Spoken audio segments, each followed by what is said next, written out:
देखें, हमारी सोसाइटी बहुत तेज़ी से इंतहाई मटीरियलिस्टिक होती जा रही है। हम सब इंतहाई मादा परस्त होते जा रहे हैं।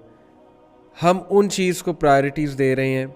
ये जो एकदम से हमारी सोसाइटी में मैसिव सोशल चेंज आई है। मेरी एक रिक्वेस्ट है आप सबसे कि सोशोलॉजी जो सब्जेक्ट है उसका एक बेसिक सोशोलॉजी जो सब्जेक्ट है उसका एक चैप्टर है सोशल चेंज।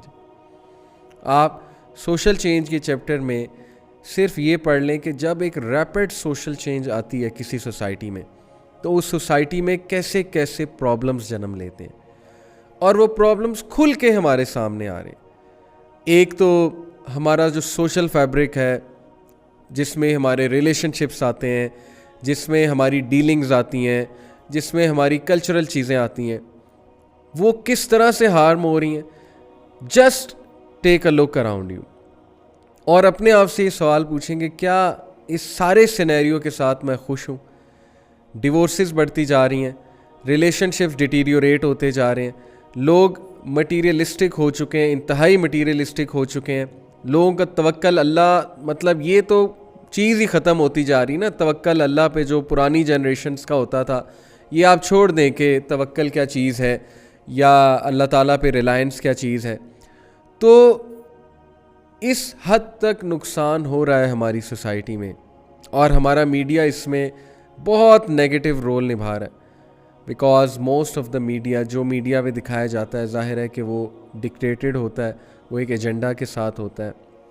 इसमें तो कोई शक की बात है नहीं। Media is all about propaganda and propagating stuff.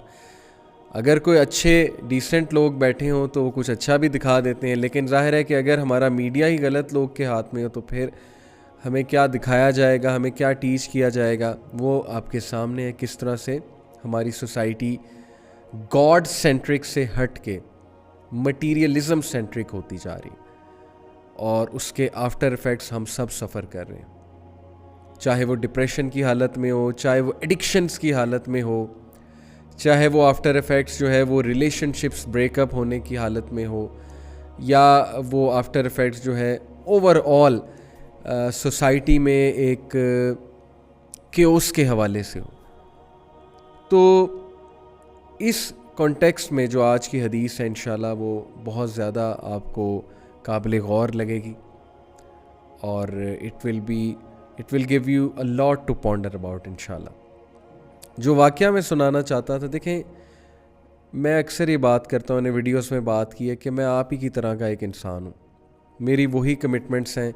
मेरी लाइफ में भी फैमिली लाइफ है, वर्किंग भी है, वर्क प्लेस भी है मेरा, वहाँ पे मैं जॉब करता हूँ। ज़ाहिर है कि लाइफ, ये जो 21st सेंचुरी की फास्ट पेस लाइफ है, मुझे पता है what's it all about. University में भी पढ़ा हूँ, स्कूलिंग भी हुई है। तो वही कॉमन चीज़ें जो आम आदमी की लाइफ में होती हैं, अचानक से कोई कमिटमेंट का आ जाना, ज़ाहिर है कि कभी कोई मिसहैप हो जाना। मिसहैप्स से मेरी मुराद है मैनेजेरियल पॉइंट ऑफ व्यू से। ज़ाहिर है इंसान ने कुछ प्लान किया होता है, हो कुछ जाता है, अचानक कुछ प्रॉब्लम आ जाती है। अचानक जो है वो ज़ाहिर है कि आपने फैमिली लाइफ भी चलानी है, आपने जॉब भी चलानी है, आपने जो है वो अपने हॉबीज़ भी पूरी करनी है, अपने पर्सनल स्पेस को भी रखना है सामने, बहुत कुछ आपने करना है। तो इस हवाले से मैं आपको बताना चाहता हूँ कि कभी कभी ऐसे होता है ना कि इंसान बड़े अच्छे मूड में होता है, बड़ा बूस्टेड होता है, लेकिन अचानक से कुछ होता है, कोई ऐसी न्यूज़ आपको मिल जाती है, कोई ऐसी बात आपके सामने आ जाती है कि आप अचानक ठप हो जाते हैं, डिमोटिवेटेड हो जाते हैं, अचानक से आप गमज़दा हो जाते हैं। फिर कुछ पेंडिंग टास्क होते हैं, वो आपको तंग कर रहे होते हैं, स्ट्रेस कॉज कर रहे होते हैं, राइट। फिर कभी कभी सारी चीज़ों को साइमल्टेनियसली मैनेज करना होता है, यानी फैमिली को भी मैनेज करना होता है, बहुत सी कमिटमेंट्स को आपने मैनेज करना होता है, और अगर आप ना कर पाएँ तो उसका अलग स्ट्रेस आता है। तो इसी कॉन्टेक्स्ट में मैं बताना चाहता हूँ कि एक दिन मेरे साथ यूँ ही हुआ कि बहुत से काम थे, पेंडिंग काम थे, I had to do them, obviously उनकी डेडलाइंस भी थी। और अचानक ऐसे हुआ कि मुझे एक ख़बर मिली जिसकी वजह से मेरा मूड बहुत ख़राब हुआ। ज़ाहिर है कि हर इंसान की लाइफ में कुछ ऐसा होता है, कोई आपको बैठे बैठे ख़बर मिल जाती है, जो आप करना चाहते हैं वो आप नहीं कर पा रहे होते, तो यू गेट डिसअपॉइंटेड ऑब्वियसली, और आप डिमोटिवेटेड हो जाते हैं। तो इस सारे सिनेरियो में असर की अज़ान हुई, और असर की अज़ान मैंने सुनी, मैं बैठ गया, थोड़ा सा काम डाउन अपने आप को करने की कोशिश की। अब मेरे जहन पे वो काम सवार है, मैंने ये भी करना है, मैंने ये भी करना है, अच्छा अभी ये भी पेंडिंग टास्क है, ये भी है, ये भी है। अब इस सारे में अचानक मैंने सोचा कि यार असर की नमाज है, क्यों ना ये सारी चीज़ों को साइड पे रख के, ठीक है पेंडिंग टास्क है, मैंने अभी इसी वक्त भी कुछ टास्क करने, हाउ अबाउट इन सब को साइड पे लगा के आराम से वज़ू करते हैं, वज़ू करके जमात के साथ, और जमात के साथ ही मर्दों को पढ़नी चाहिए, वज़ू करके जमात के साथ असर की नमाज़ पढ़ते हैं। लेट्स सी, उसके बाद देखते हैं। ये मैं आपको बता रहा हूँ कि ये बहुत कॉमन सिचुएशन है कि ऐसे ही होता है, हमारे काम फंसे होते हैं, पेंडिंग टास्क होते हैं, हमने मैनेज करनी होती हैं बहुत सी चीज़ें, बहुत कुछ याद आ रहा होता है। यही तो टेस्ट है कि सारी चीज़ों को साइड पे लगा के कम टू अल्लाह, अल्लाह ताला को वर्शिप करो। यही हमारा टेस्ट है आज के दौर में, स्पेशली आज के दौर में, क्योंकि डिस्ट्रैक्शंस बहुत ज़्यादा हैं, जिम्मेदारियां बहुत ज़्यादा हैं, काम बहुत करने के वगैरह वगैरह। अल्हम्दुलिल्लाह आराम से मैंने वज़ू किया, असर की नमाज़ जमात से पढ़ी। मेरे सर पे जो टेंशन सवार थी, इतने काम सवार थे, और जो एक वो स्ट्रेस कॉज कर रही थी चीज़ें मुझे, थोड़ा सा बंदा पैनिक होने की साइड पे भी चला जाता है। यकीन कीजिए at the end of the नमाज all the stress was gone, relax हो गया मैं, काम डाउन हो गया मैं, क्योंकि नमाज की मूवमेंट्स ही इतनी खूबसूरत है। जमात के साथ जब आप नमाज़ पढ़ेंगे तो ज़ाहिर है कि 7-8 मिनट की एवरेज जमात होती है, लेकिन ये कि कुछ मसाजिद में 10 से 12-13 मिनट की भी होती है, तो कितना वो रिलैक्सिंग टाइम है आपके लिए। अल्हम्दुलिल्लाह once I finished offering with जमात, मैं रिलैक्स्ड हो गया। मुझे ऐसे लगा जैसे मेरे सारे काम हो जाएंगे इंशाल्लाह, मेरे कामों में बरकत आ जाएगी, और ऐसा ही हुआ। अचानक मैं रिलैक्स हुआ, एंड देन आई फेल्ट कि मेरे कामों में बरकत आ रही है, और सारे काम इंशाल्लाह अपने टाइम पे हो रहे हैं।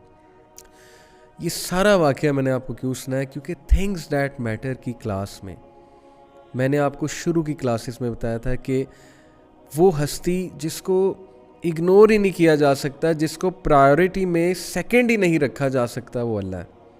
He is always first.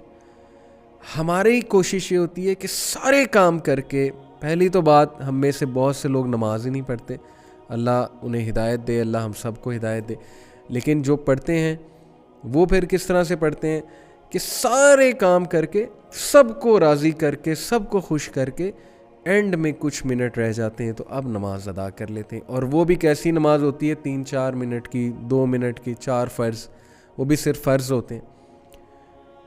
यही मसला है। This is where things go wrong, this is where things slip out of our hands, we become more panicked, हम मोर स्ट्रेस में जाते हैं, और हमें समझ नहीं आ रही होती हम चीज़ों को कैसे मैनेज करें। और सबसे बड़ी बात यह कि टाइम में बरकत,